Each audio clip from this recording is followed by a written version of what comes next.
Bienvenidos a la lectura orante con las Sagradas Escrituras. Viernes 22 de noviembre. Y la iglesia mira la vida de Santa Cecilia de Roma. Es una mujer consagrada a Dios que ha vivido toda su vida para Jesús y que ha recibido el bautismo por el Papa Urbano I. Allí, por ir en contra de la doctrina de la época y seguir a Jesús con fidelidad, pues fue sentenciada a morir quemada. Pero se dice que después de un día y una noche el fuego no la molestó. Por eso se ha decidido decapitarla y fue golpeada 3 veces, pero no murió inmediatamente. Cuando falleció, el Papa Urbano I, su guía espiritual, tomó el cuerpo por la noche y lo enterró con los otros papas e hizo una iglesia en la casa de Cecilia. Se dice que es la patrona de los músicos. Para hacer nuestra lectura orante con las Sagradas Escrituras, los invito a que tomen la Biblia en el capítulo 19 de Lucas. Hoy lo hacemos en los versículos del 45 al 48. Escuchemos con atención.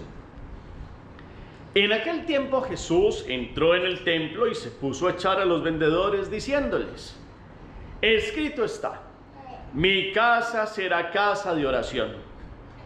Pero ustedes la han hecho, la han convertido en una cueva de bandidos. Todos los días enseñaba en el templo. Por su parte, los sumos sacerdotes, los escribas y los principales del pueblo buscaban acabar con él. Pero no sabían qué hacer, porque todo el pueblo estaba pendiente de él escuchándolo. Palabra del Señor. Gloria a ti, Señor Jesús.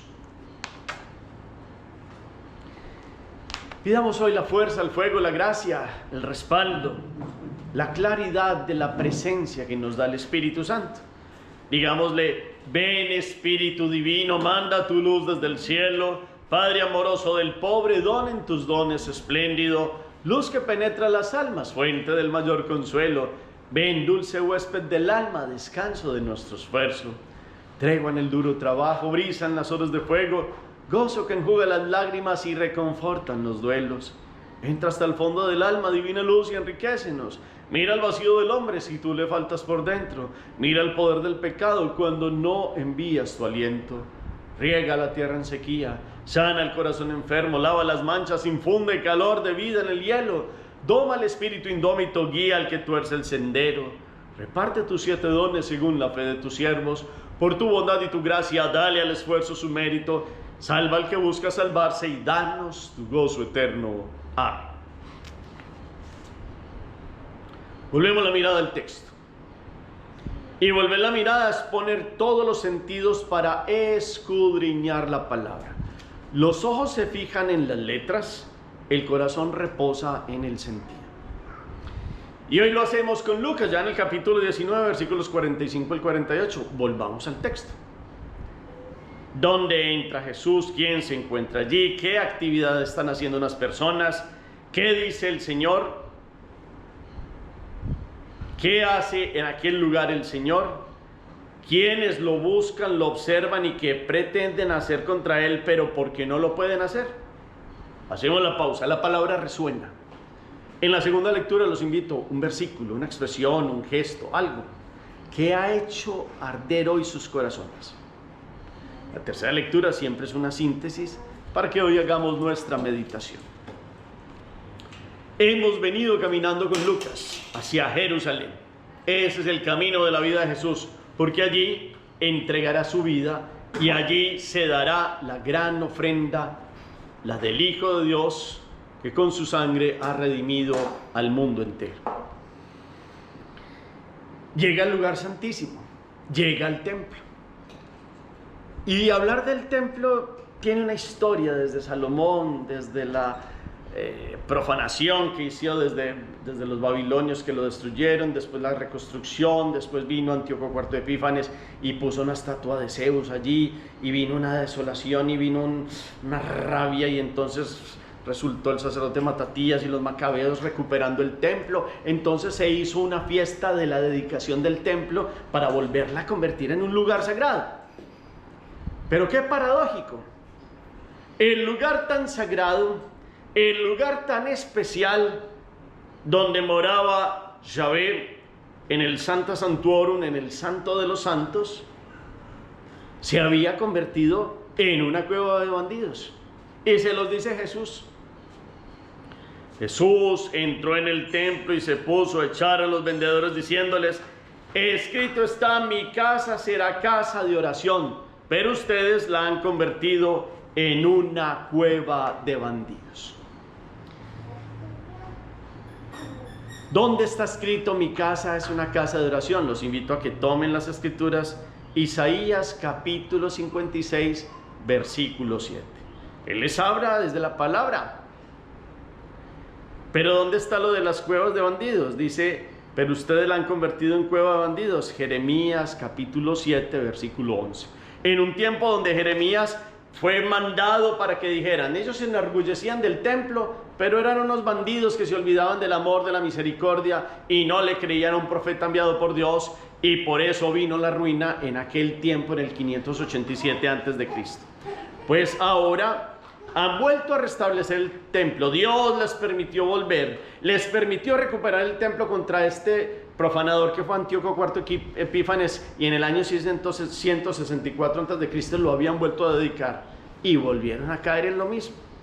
Y Jesús tiene que recordarles la palabra, porque han vuelto a hacer del lugar sagrado una cueva de bandidos. Y ya no lo dice también el evangelista Juan en este mismo aspecto de mi casa, tengo el celo que lo devora por la casa de Dios. Salmo 69, versículo 10. Ese celo de quien es Dios mismo, de quien es más que ese templo. Ya les había dicho, destruyan este templo y lo reconstruiré en 3 días. Ya se refería a su cuerpo, porque ese templo vio la destrucción en el año 70 cuando los romanos lo volvieron a destruir. Pero tuvo nada más ni nada menos la santidad de un lugar que ya no solo Dios lo visitó con el arca de la alianza y con donde moraba Dios en el lugar santísimo, sino que Dios en persona, Jesús, estuvo en el templo.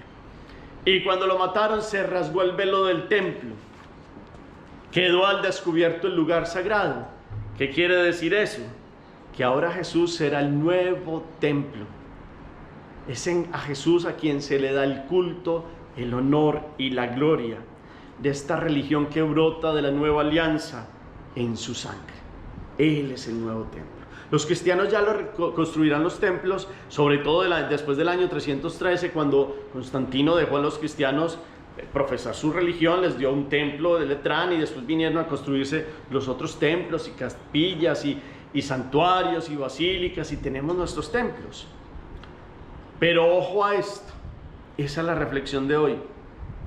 Esa expresión, ustedes la han convertido en una cueva de bandidos, porque Jesús veía que muchos de los que llegaban allí eran ahí mismo interceptados en el buen sentido por otros que querían vender, pero con una malicia en el corazón de robar. Ya les he hablado en algún video cómo Jesús se da cuenta que a un par de ancianitos le dan un cordero malo, van y lo presentan delante de los sacerdotes y les devuelven el animalito que iban a ofrecer porque no sirvió, y ellos van a reclamarle al que se lo vendió, y el que se lo vendió no les pone atención y los despacha, les robó. En cambio a los importantes, a los principales, les vendían los mejores animales, a eso sí no les robaban. Se aprovechaban entonces de los sencillos y de los humildes. Y Jesús vino a cortar radicalmente con este corazón de ladrones, que no solo por el comercio, sino por la intencionalidad que había en los corazones, habían vuelto el lugar sagrado un montón de prácticas, de corazones impuros, de bandidos. Acordémonos entonces, Jesús es el nuevo templo, y con el bautismo hemos sido consagrados como templos de Dios. ¿Será que Dios hoy nos puede decir, al corazón en este viernes penitencial. Tu corazón, que es el templo donde debe morar mi presencia, se ha convertido en una cueva de bandidos. ¿Y a qué llamamos bandidos en nuestros corazones? A la malicia, a la ruptura, al pecado, al alejamiento, a la soberbia, ira, envidia, lujuria, pereza. Todo lo que usted puede llamar en estos pecados capitales y sus ramificaciones hacen que el corazón se convierta en una cueva de bandidos. ¿Qué es una cueva? Un lugar oscuro. ¿Y quién es el bandido? El que roba, el que usurpa, el que avasalla, el que hace daño, el que no le importa el bien de los demás y que va contra los otros. ¿Qué está pasando en nuestros corazones que pueda darse aquello de que nuestro corazón es una cueva de bandidos? Si los templos están llamados a ser la presencia de Dios, y Dios es en sí mismo luz, ¿qué oscuridad hay que sacar del corazón? Rabias, intrigas, murmuraciones, peleas, contiendas, adicciones, idolatrías. Póngale nombre a estas cuevas de bandidos que a veces se nos vuelve la vida, y yo también miro, para que verdaderamente podamos comprender que la casa de Dios es una casa de oración, que nuestra vida debe ser un encuentro con Él, que nuestra vida sea buscarlo con sincero corazón, que nuestra vida sea agradarlo.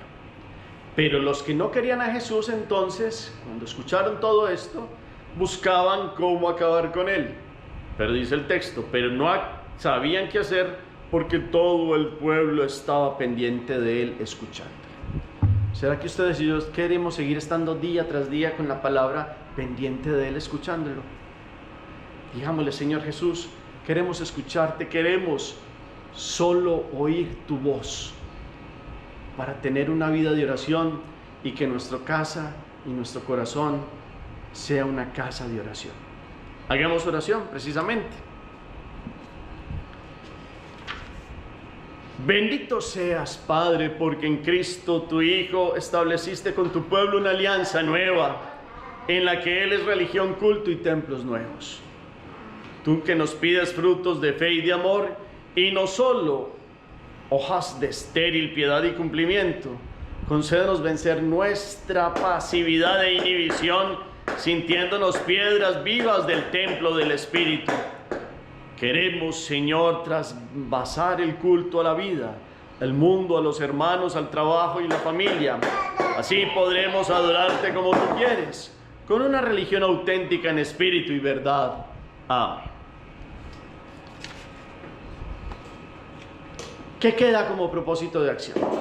¿Cómo vamos a limpiar el corazón para vivir en la presencia de Dios? ¿Cómo confesarnos y volver a la vida de la gracia? ¿Cómo reconocer que hemos sido cuevas de bandidos con actitudes, con sentimientos que han traído consecuencias de maldad? Que nuestra vida se vuelva una casa de oración digna del Dios que viene a morar en los corazones de sus fieles. Gracias por el eco que colocan al final del chat. El Señor esté con ustedes. Y la bendición de Dios Todopoderoso, Padre, Hijo y Espíritu Santo, descienda sobre ustedes y los acompañe siempre. Podemos seguir en paz. Demos gracias a Dios. Feliz día para todos.